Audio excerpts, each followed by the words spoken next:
My name is John Burmeister. I teach in the philosophy department at the College of Mount St. Vincent in New York City.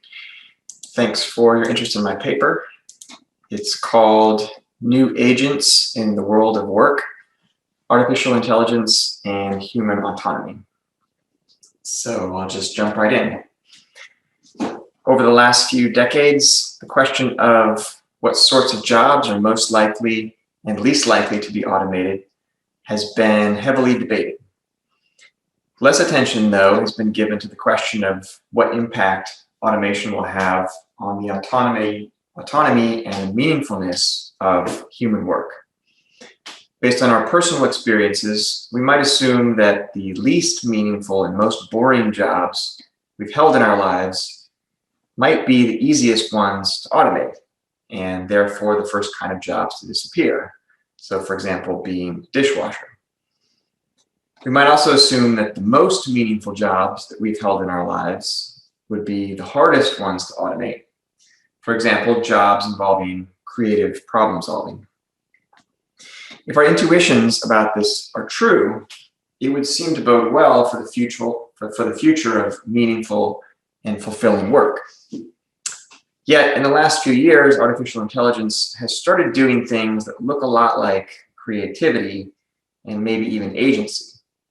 So, for example, the Google subsidiary DeepMind has a program called AlphaZero, which was able to attain mastery level of play in chess and also in the Japanese game shogi, despite never having been taught the rules of these games. Advances in AI, such as inferring the rules of a game on its own and then creatively working within those rules, these sort of advances call into question many of our intuitions about AI's impact on human work, and thus also call for a deeper analysis of how the increasing agency of machines will impact the agency of human workers. A quick note on my terminology. For the purposes of this short paper, I will be using the words agency and autonomy as synonyms. In the live discussion that we have during the conference in August, I would be happy to discuss this point further to see how the nuances of these different terms might impact the thesis of my paper. Okay, so the topic of AI's impact on the autonomy and agency of human workers is important for at least two reasons. One, many people see the meaningfulness of their lives overall as being affected strongly by the level of autonomy that they either have or don't have in their work. Number two, people working in business, politics, public policy, and higher education have some power to shape the way that AI affects the realm of work, and thus how future workers might be prepared for these changes that are coming down the pike. So this essay seeks to understand how humans and machines interact in the workplace and how those interactions affect workers' sense of the autonomy and significance of their labors.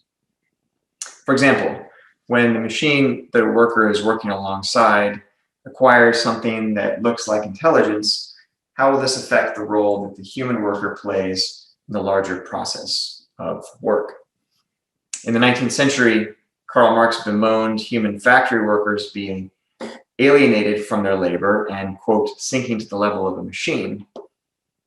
Yet, what happens to the meaningfulness of human work when the machines begin rising to the level of humans? When the autonomy of machines increases, what happens to the autonomy of the worker? To respond to these questions, this essay's first section defines the concept of autonomy within human life, and also, more specifically, it will apply within human work. Second section takes a quick glance at traditional or non-intelligent automation and its effects on worker autonomy. And here I'm going to be drawing insights from Hegel, Marx, and also Hannah Arendt. The third section of the paper makes the argument that in the near term, around maybe 20 years, automation through artificial intelligence will mark a partial return to the autonomy and the meaningfulness of pre-industrial specialized labor through the tool-like way that AI can augment human workers. In terms of AI's longer-term impact on work beyond 20 years, a less optimistic story might need to be told. Okay, so what counts as what counts as autonomy in human work? The question of autonomy in human work is part of the larger question of the meaningfulness of human work. For something to be meaningful to a person, she must see it as expressing or actualizing some goal or value to which she subscribes. Autonomy, as I'm using the term, fits into this larger picture of meaningfulness, since autonomy involves self-determination. That is, a person setting and realizing her own goals. Immanuel Kant makes an especially helpful statement about the role of goal setting in human life when he says, quote, rational nature is different from other kinds of nature in that rational nature sets up a goal for itself, unquote.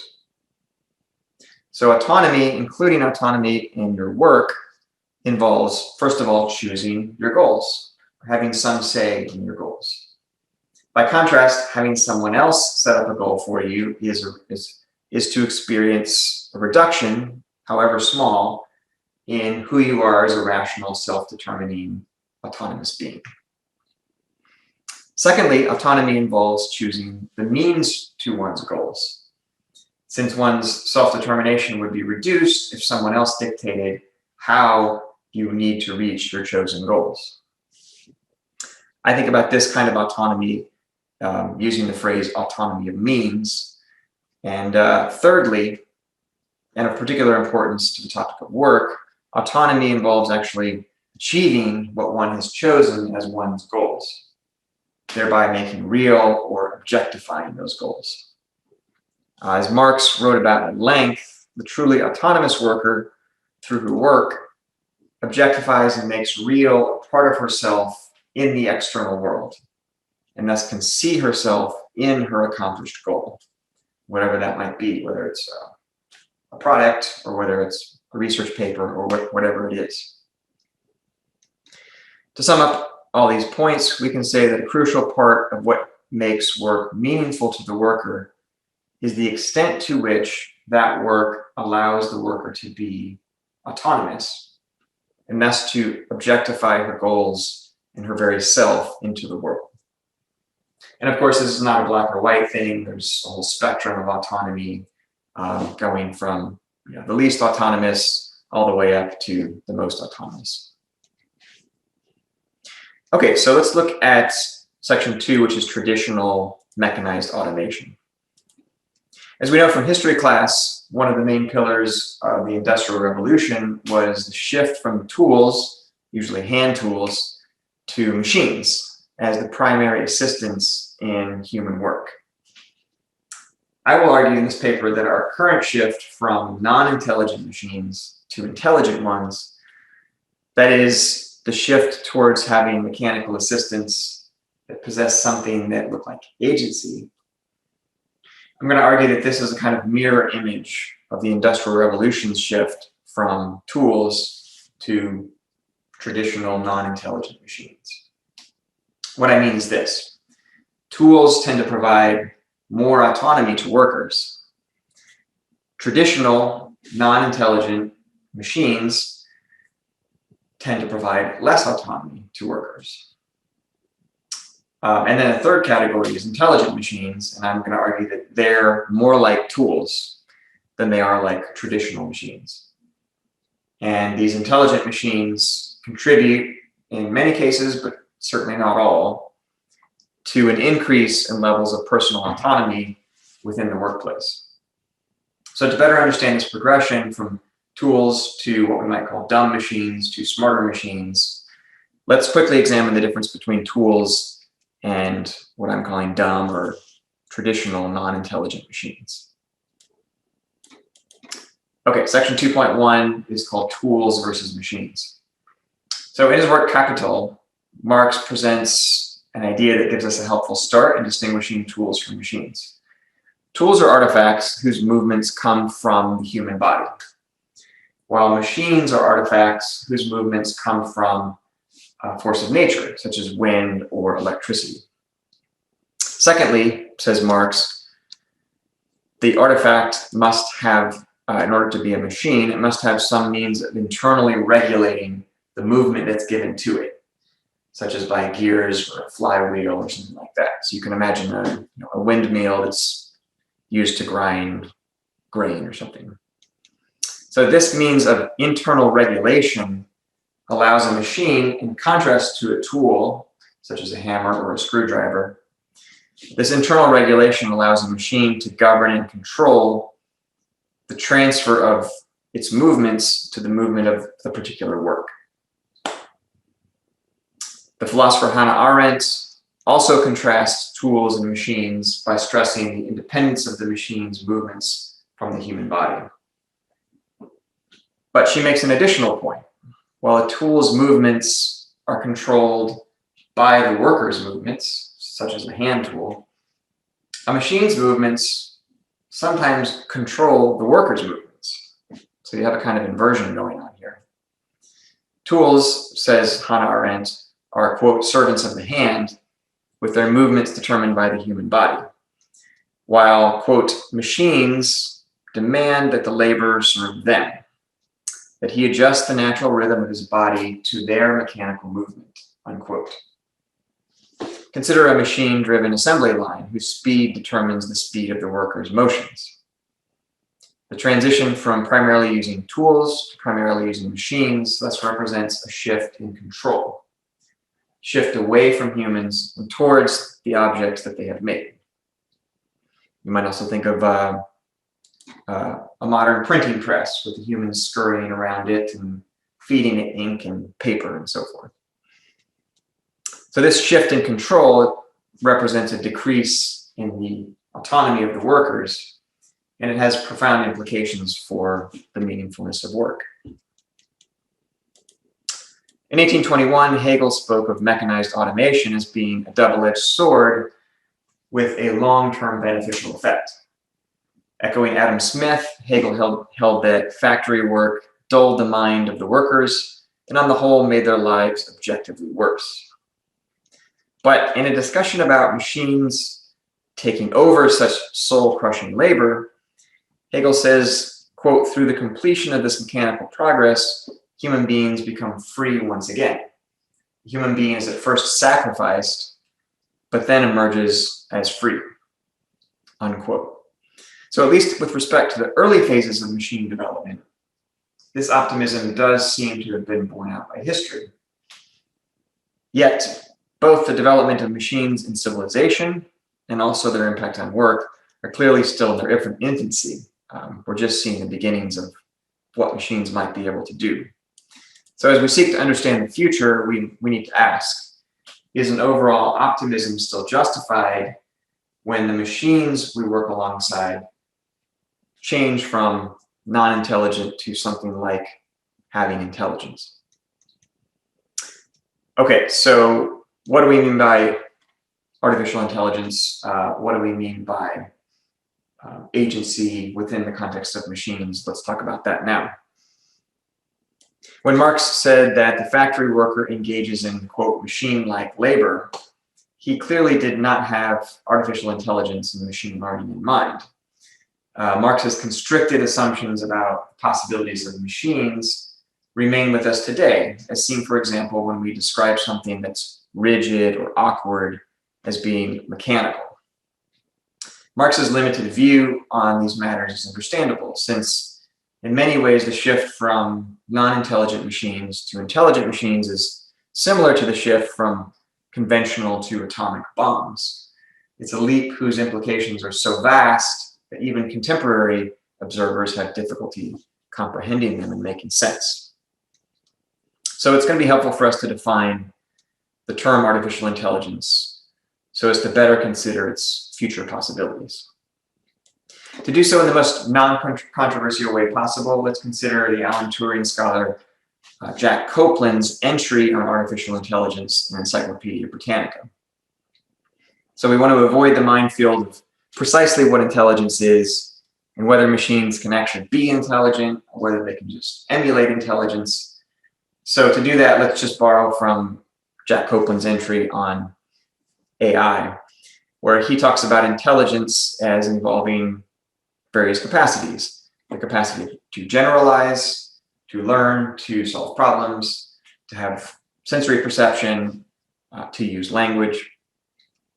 But in a second point, Jack Copeland says that for any entity to be intelligent, it must have the ability to, quote, adapt to new circumstances, unquote. So adaptability is going to be key here. We can say that being adaptable to new circumstances is the same as being responsive to context.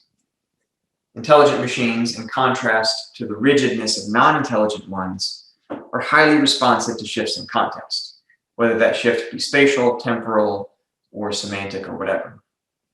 Such machines regulate their received inputs so as to produce outputs that show insight into some aspect of those inputs. So we can think, for example, of Google Maps. You're driving in your car, you're using Google Maps. Google Maps detects a traffic jam, it happening in real time. It reacts to that changed context, and it reroutes you around the traffic jam to get you to your destination in the shortest amount of time possible. So as we will see, responsiveness to context is a key factor in talking about AI as having agency and as impacting the autonomy of human workers. Okay, the next section is called How Autonomous is Work Alongside AI. In discussing these issues below, I'm only going to be speaking about the near future, by which I mean the next several decades. As with traditional machine automation, as in the Industrial Revolution, the near future of artificially intelligent automation will, I think, be a double-edged sword for meaningful work. While AI automation will decrease the fulfillment of some jobs, nevertheless, I believe that overall, it will lead to an increase in meaningful autonomous work because it marks something of a return to the autonomy of the human worker using tools. So more like tool usage and less like traditional machine usage. So to develop this point, I need to make a distinction between jobs that are partially automated. So here you might think about an editor of a magazine using Microsoft Word's formatting features to speed up the work. So that would be an example of partial automation of a job, versus, on the other hand, automation that fully automates that job and makes it obsolete. So, for example, putting bottle caps on bottles obviously is like a traditional machine form of automation that just does away with the job entirely. So what I'm calling partial automation versus full automation, both of these clearly affect workers in different ways. Since partial automation work impacts workers in terms of what their work is like in the jobs that they hold, while full automation just takes the job away from the workers altogether. So with this distinction in mind between partial and full automation, there's two parts to my thesis about AI automation leading to an increase in human autonomy. So number one, partial automation through traditional machines often does more harm than good to the people working alongside them in terms of their autonomy. By contrast, I argue that partial automation through artificially intelligent machines often does more good than harm to those workers.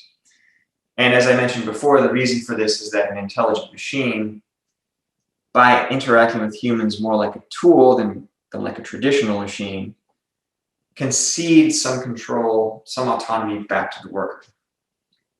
Now, the reason that intelligent machines can do this is that they themselves are more autonomous and more flexible and more context responsive than traditional machines.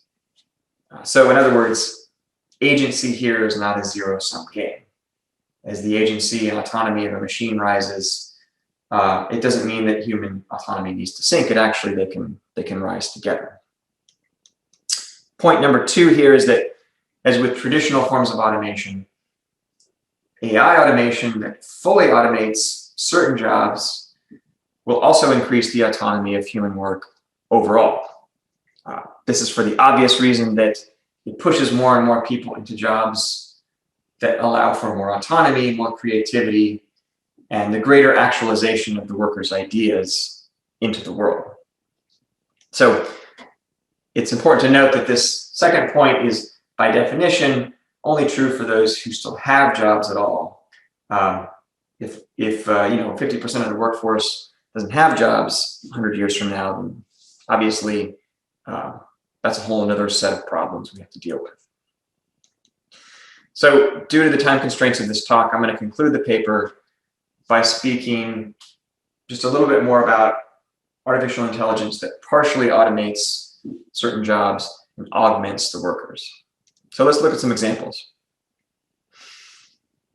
Above, we discussed Hannah Arendt's claim that tools are servants of the hand because they move directly in response to the human, while traditional machines like in the Industrial Revolution invert this relationship and require humans to move in response to them. Okay, so this inversion represents a kind of shift in control.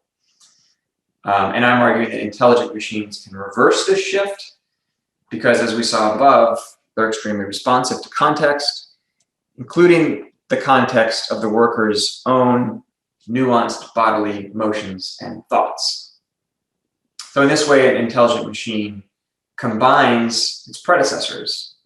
It's a synthesis of a tool and of a non-intelligent machine. It unites the strengths of both of them. For example, if a factory worker were using traditional machinery to, say, let's fashion large pieces of metal, he might use levers and buttons to control a hydraulic press. Likewise, a nurse who needs to move an immobile patient off of a bed might use a mechanical lift to do this kind of transfer. But each of these workers could do their work in a more intuitive and self-directed manner if they were wearing an exoskeleton that's driven and augmented by artificial intelligence that adapts its assistive forces to that specific person's movements. This kind of AI exosuit is being developed right now and is in use in some places to assist people in walking and standing and so forth. And these suits accomplish this feat through what some researchers have called human-in-the-loop optimizations. This is kind of a reference to feedback loops from the field of cybernetics. So this phrase, human-in-the-loop optimization, it speaks to the way that AI automation, through its flexibility and its context-specific decision-making, has the ability to bring more human movements and more human choices back into the loop. So they were excluded from the loop by these more rigid traditional machines, and now human movements and human thoughts can be more brought back into the loop. In these situations, the more agency that the machine assistant has, the more agency that the human worker has. AI augmentation that shifts some control back to the worker also applies to this most ubiquitous white-collar work machine, the computer terminal. So, for example, the relatively rigid and low feedback interfaces of the mouse and the keyboard require the user to conform to their specific mechanical demands, their shape, their button placement, and so forth. In contrast, machine learning-based gesture recognition will allow users to interact with computers simply by moving their hands in front of them in the air, and these machine learning algorithms will adapt to the specific user's eccentricities with how they move their hands. When such systems are combined with voice control, eye tracking, and eventually with neural interfaces, the worker's physical interactions with computers will become less machine-like and more tool-like, since the intelligent machine is more adaptive and more responsive to the movements of the user. Now, the same thing will be true with more conceptual interactions. So, for example, teachers, instead of teachers working with a static piece of grading software, they can work with dynamic and self-learning algorithms which interact with each teacher and learn on the basis of past interactions with that teacher. Such grading software might not only automatically grade grammar mistakes, but also learn that teacher's particular grading style and suggest comments accordingly. In this example, the use of intelligent software is more responsive, more tool-like, giving more control to the worker, and frees up time for the more meaningful, fulfilling parts of the job. Okay, having said all of this, we need to emphasize that intelligent machines can also bring about exactly the opposite effect, can wrest control away from workers, reduce their autonomy. So let's look at just a quick example of this. Uber and Lyft. So thinking about ride-hailing services, contrasting them with the traditional taxi driver. When the job of the taxi driver is combined with an app that makes specific demands on the driver in terms of which customers to pick up, which routes to take, all the way down to the sort of the millisecond and the millimeter, then the driver is losing some of her autonomy of means. A driver can be penalized for taking the wrong route or for not picking up the right customer. So the app takes over some of the more interesting and strategic work of driving a taxi, and it leaves to the human driver the less fulfilling work of just driving from point A to point B. Before Uber and Lyft and other ride-hailing services, a taxi driver had more personal control over her strategy of how to maximize her profits, who to pick up, what parts of town to go at what time of day, and so forth. But now, if she drives for Uber or Lyft, she has less control. As the worker's autonomy and ability to be creative decreases, so does her ability to see herself objectified in her work and find more meaning in it. So for certain tasks, partial AI automation will continue to make such a decline in autonomy a reality for workers. These negative impacts of artificial intelligence, whether they're on Uber drivers or Amazon warehouse workers, they are very real and they will increase as AI becomes more and more capable. Okay, so last paragraph here. Regarding Amazon and Uber workers directed by these AI taskmasters, it's no secret that both of these companies are only using the humans as a stopgap measure until machines become capable enough to autonomously drive and pick up Uber customers and to autonomously go around the warehouse and fulfill Amazon orders. And once this happens, and both Amazon and Uber, just to use them as examples, are very open about their plans to do this, to essentially get rid of humans.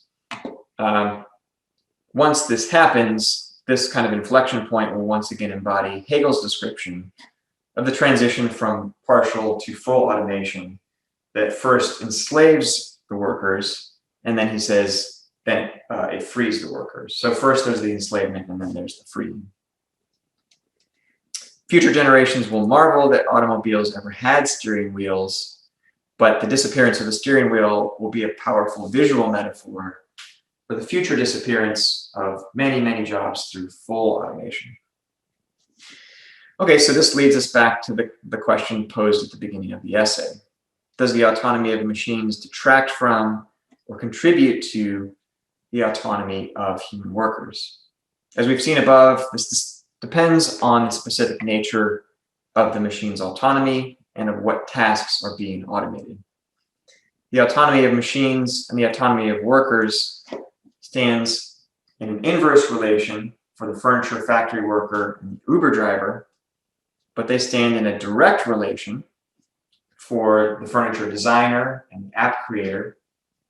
But in the short-term future, I do think that through both tool-like augmentation and through its particular kind of job creation and destruction, the increasing autonomy of machines can increase the autonomy of those humans who still have jobs at all.